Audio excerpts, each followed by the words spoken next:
ዶክተር ተስፋይ ደበሳይ መን ነበረ? ምንጭ ጽሑፍ ኢትዮፓስት ዩቲዩብ ቻናል ትርጉም አንጎሶም ተስፋ ሚካኤል ሓደ ኢትዮጵያዊ በጽሒ ኣብ አዲስ አበባ ከባቢ አምባሳደር ሲነማ ናብ ዝርከብ ህንጻ ኺዳነ ደየበ ኣብ ላዕሊ ኮይኑ ካብ ድሕሪት ናብ ቅድሚት ብምጉያይ ናብ ጫፍ እቲ ህንጻ በጽሐ ደጊሙ ናብቲ ዝተበገሰሉ ተመልሰሞ ንኻልኣይ ግዜ ናብ ገምገም እቲ ህንጻ ተመልሰ ሕጂ ንሳልሳይ ግዜ ናብ ድሕሪት ተመልሰሞ ብርቱዕ ድምጽ ብምስማዕ ካብቲ ህንጻ ናብ ታሕቲ ተነቕተ እዚ ኢትዮጵያዊ ዝ ዶክተር ተስፋይ ደበሳይ ዝበሃል ናይ ሰውራው ሰልፊ ኢትዮጵያ ማለት ኢሃፓ መራሒ ኢነሩ ከም ዝበለ ጅግንነታው አማውታ ከም መርአያ ቆራጽነት ቃልስ ናይ ተወለዶ ተገይሩ ክሳብ ሎሚ ይጥቀስዩ ተስፋይ ደበሳይ ግን መን እዩ መላኩ ተገኝ ኣብታ ካብ ሰንጋተራ ክሳብ አምስተርዳም ትብል መጽሓፉ ተስፋይ ደበሳይ ኣዝዩ ትሑት ህዱእ ዝበለ ህወኺሉ ዘይዛረብ ንናይ ዝኾነ ሰብ ሓሳብ ብኣኽብሮት ዝሰምዕ ነይሩ ብምባል ይገልጾ ንነፍሱ ኣዕቢ ዘይርኢ ብምዃኑ ንገጹ ኣብ ምስትያት ርእዩ ዘይፈልጥ እዩ ዝመስል ነይሩ ድማ ይውስኽ ተስፋይ ቀንዲ ኣሰጓሚ ስነ ሓሳብ ናይቲ ሰልፊ ወዳብን ክኢላ ፖለቲካን መስራቲ ኣቦ ናይቲ ሰልፍን ነይሩ ንዝናን ህቡነትን ክንድፍራ ኣድሪ ተገዳስነት ዘይነበሮ ተስፋይ ኣይኮነን ዶ ብኻልኦት ኣባላት ኢሃፓውን ብውሕዳት ሰባት ጥራይ እዩ ዝፍለጥ ነይሩ ይኹን ደኣምበር በቶም ውሕዳት ፈልጦ ብጾቱ ኣዝዩ ዝኽበርን ዝዝከርን ሰብ ነይሩ ይበሃል ተስፋይ ብዙሕ ዘረባ ዝፈቱ ሰብ ኣይኮነን ነይሩ ምዝራብ ክጅምር ከሎ ግን ኣብ ከባቢኡ ንዘለውን ንሰምዖ ዘለውን ነቲ ካብ አንደበቱ ዝወፅእ ነፍሰ ከፍ ቃል ንኽሰምዖ ዘገድድ ሓይሊ ዝተላበሰ ነይሩ ተስፋይ ኣብ ማሕበራዊ ህይወቱ ሓቀኛ ክፉትን ትሑትን ሰብ ነይሩ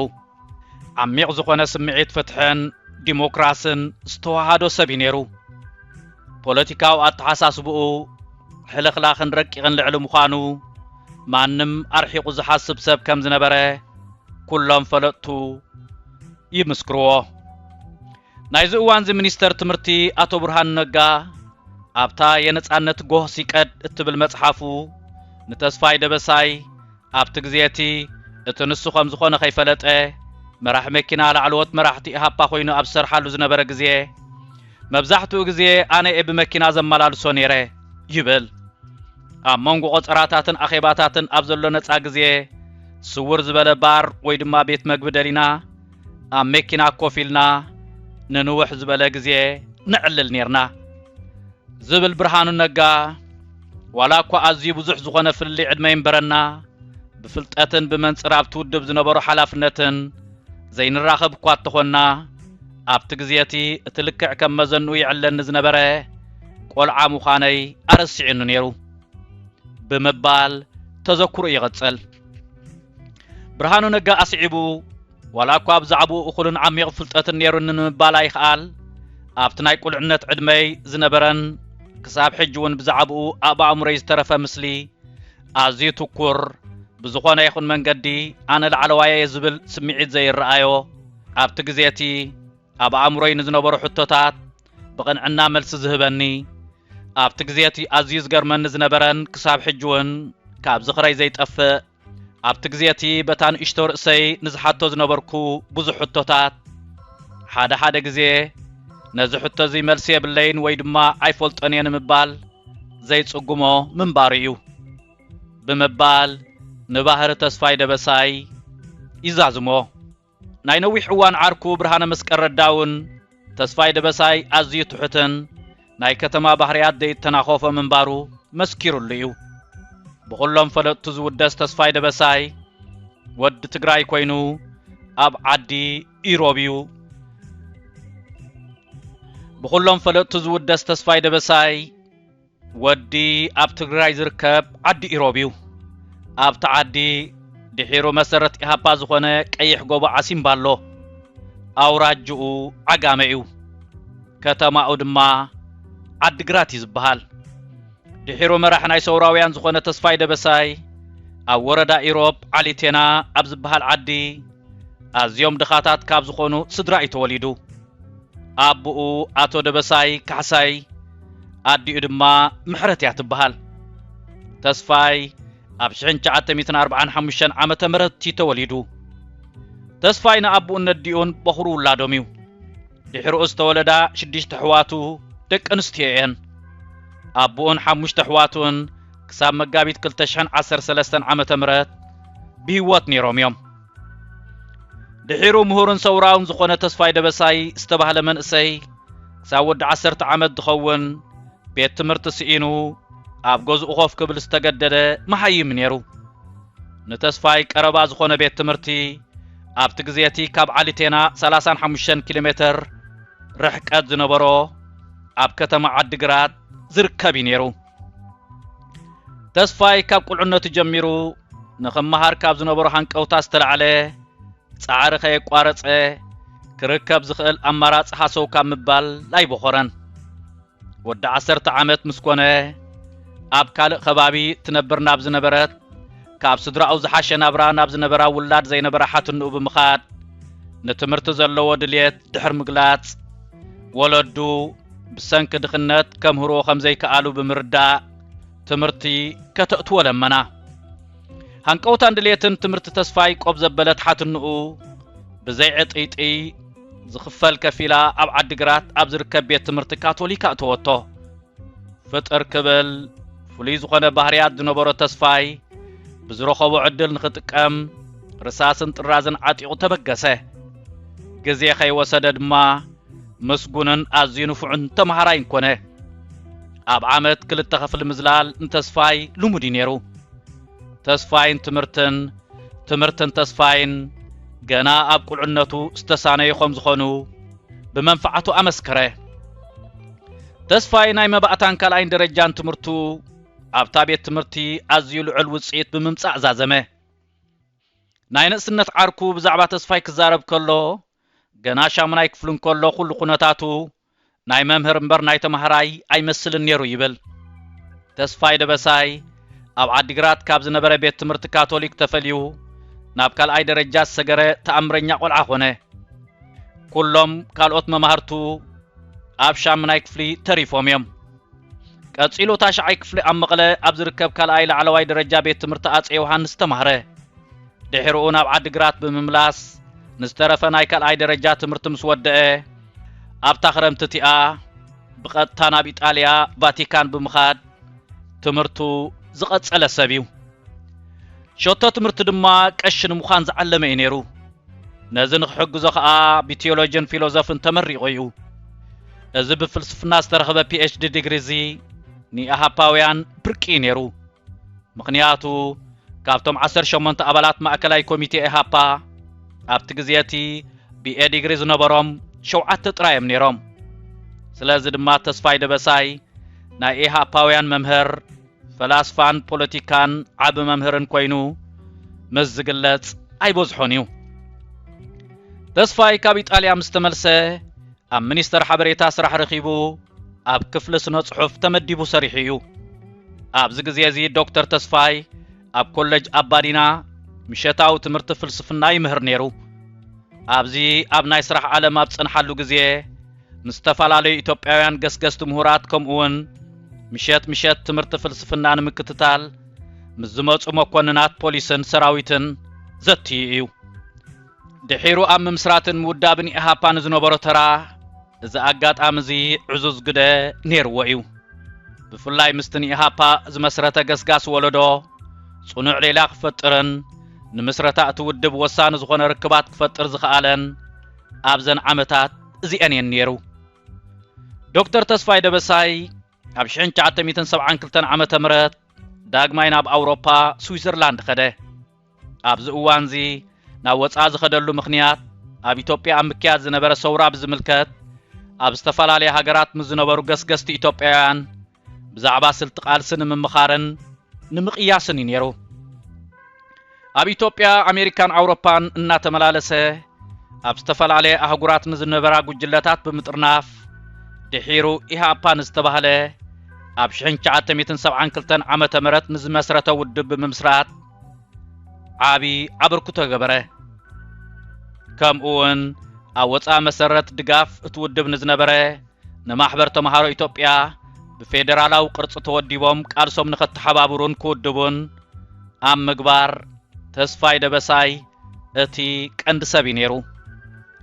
ተስፋይ ሰውራ ኢትዮጵያ ድሕሪ ምንታጉ ኣብ ውሽጢ ኣዋርሕ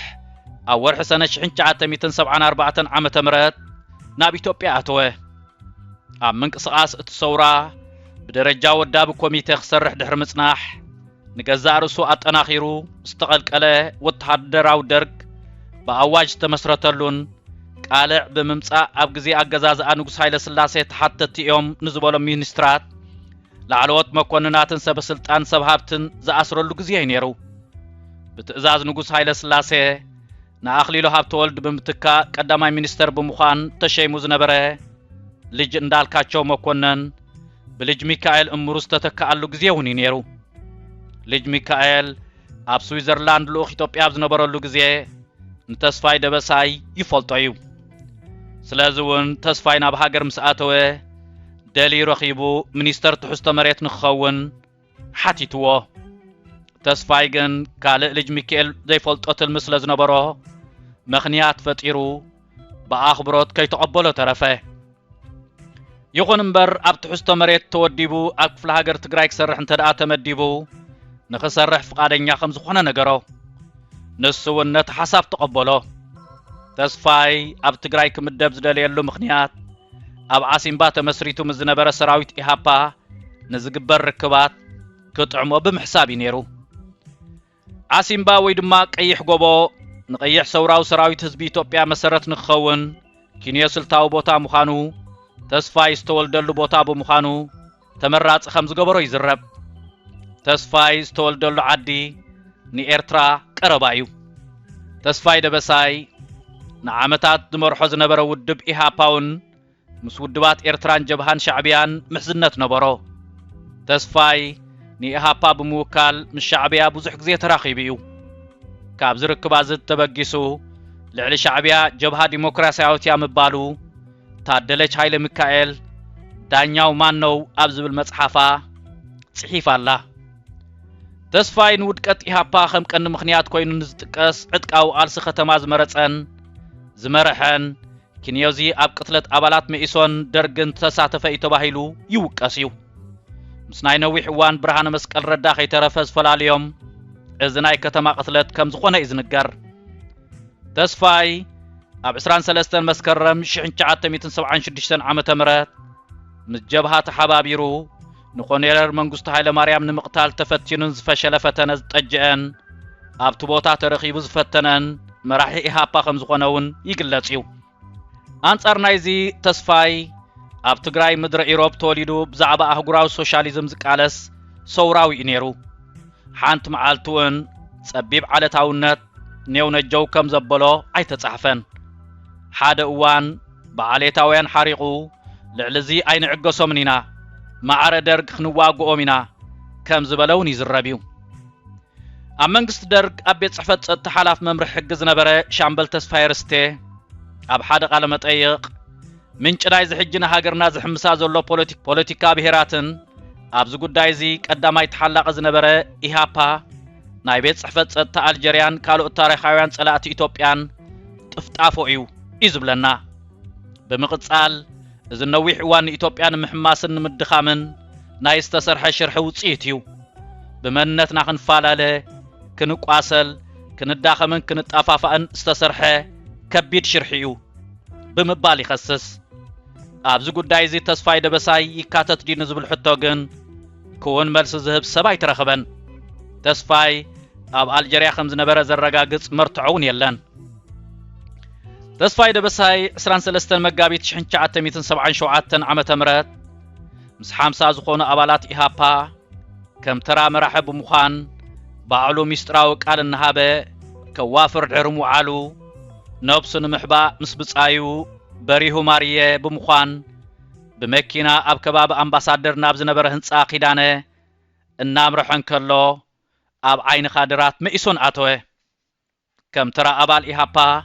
ኣብ ከም ዝኣመሰለ ሓደገኛ ተግባር ምውፋር ዘካተተ ልምዲ ተስፋይ ደበሳይ ነታ ናይ መወዳእቱ መዓልቲ ንምምጻእ ምኽንያት ከም ዝኾነ ብዙሓት ኢሃፓውያን ጽሒፎም እዮም። ኣገልግሎት ምምራሕ መኪና ብምሃብ ንተስፋይ ደበሳይ ፈልጦ ዝብል እንዳርጋቸው ጽጌውን ትውልድ ኣይደናገር እኛም እንናገር ኣብ ዝብል መጽሓፉ ንተስፋይ ደበሳይ ለይቲ ቀለምን ብሩሽን ሒዘ ጭርሖን ምጽሓፍ ናብ ጎደናታት ክወጽእ ዝብል ናይ ተግባር ሰብዩ ብምባል ይገልጾ። ደርግ ከቢድ ግፋእ ኣብ ዘጓሃረሉ መዓልቲ ተስፋይ ንብጾቱ ክህድም ውዒሉ ክሕባእ እናኸደን ከሎ ኣብ ማእከል ከተማ ተራእየ። ተስፋይ ርስቴ ኣብ መጽሓፉ ንመራሒ ኢሃፓ ተስፋይ ኣብ ተቋሕ ሰምቲኣ ኣበይ ከም ዘሎ ዝሓበረት ከምኡ ናይ ዶክትሬት ዲግሪ ዝነበራ ቀንዲ ሰብ መኢሶን ዝኾነት ንግስቲ ኣዳነያ ብምባል ጽሒፉ እዩ። ያ ትውልድ ኣብ ዝብል መጽሓፍ ከም ተገልጸ እንተደኣ ኮይኑ ዝኾነ ሰብ ዋላ ኣይዛረቦ እምበር ድሕሪ ሞት ተስፋይ ኢሃፓ እቲ ቀደም ኢሃፓ ከም ዘይከውን ፍሉጥ እዩ ነይሩ። ኢሃፓ ተስፋይ ብምማቱ ህይወትን ግርማ ሞገስን ንዘጓናጽፎ መንፈሱ ስኢኑ እዩ። ልዕሊ ካልእ እዋን በሊሕን ትኩርን መራሒ ኣብ ዝድለየሉ ግዜ ከም ተስፋይ ኣርሒቑ ዝሓስብን ኣንፈት ዝሕብርን ሰብ ኣብ ዝድለየሉ ኣጋጣሚ ግዜ እዩ ኢሃፓ መራሒኡ ተመንጢሉ። ካብ ድኻታት ስድራ ተወሊዱ ከም ዓይኒ መርፍእ ንጸበበት ዕድሉ ተጠቒሙ ዘመናዊ ትምህርቲ ቀሲሙ ሊቅ ፍልስፍና ተስፋይ ደበሳይ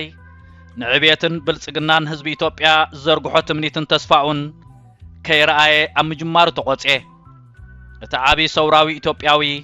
ብዘይካ እቲ ብዙሕ ኣደናቒ ስራሓቱ ሃምራዊት ኣብ ትበሃል ጓል ሄዋን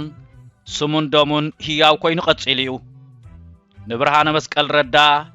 ኣዶ ደቁ ዝኾነት ታደለች ሃይለ ሚካኤል ዳኛው ማነው ኣብ ዝብል መጽሓፋ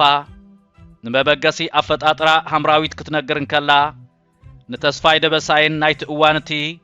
መንእሰይ ፍቅር ተገብረ ማርያምን ኣብ ኣውሮፓ ኣብ ስዊዘርላንድ ተላለየቶም ገሊጻ እያ። ኮነ ድማ ንተስፋይ ደበሳይ ኣጸቢቓ ዘይትፈልጦ ሃምራዊት ዝተባህለት ቆልዓ ካብ ፍቅር ተገብረ ማርያም ክወልድ ሕጊ ተፈጥሮ ፈቒዱሉ እዩ።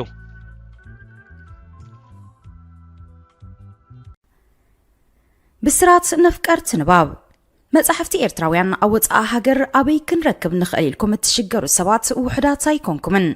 ነዚ ፍታሕ ንምንዳይ ብዝተኻእለ መጠን ኣብ ውሽጢ ሃገርና ወጻእን ዝሕተሙ መጽሕፍቲ ናብ ኣንበብቲ ንምቕራብ ንዝሓለፈ 8 ዓመታት ከይተሓለሉ ካብ ዝሰርሑ ትካላት ብቐዳምነት ዝስራዕ ሰማያት ምሕታምን ምክፋልን መጽሕፍቲ ኤርትራውያን እዮም።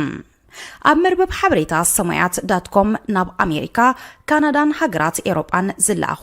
ልዕሊ 450 ዓይነት መጽሕፍቲ ብኣሽሓት ቅድሓት ይርከቦም። ሰማያት መሸጣ መጽሕፍቲ መበቆላውያን መጽሕፍቲ ብናይ ትርጉም መጽሕፍቲ ተዋሒጦም ከይተርፉ ዘይተኣደነ ጻዕሪ የካየድ። መርኣያ ናይ ዝኸኣ ታሪክ ህይወት ሓርበኛ ቦና ወልደ ኣብ ወልደ ማርያም፣ ትኩ ይሕደጎ፣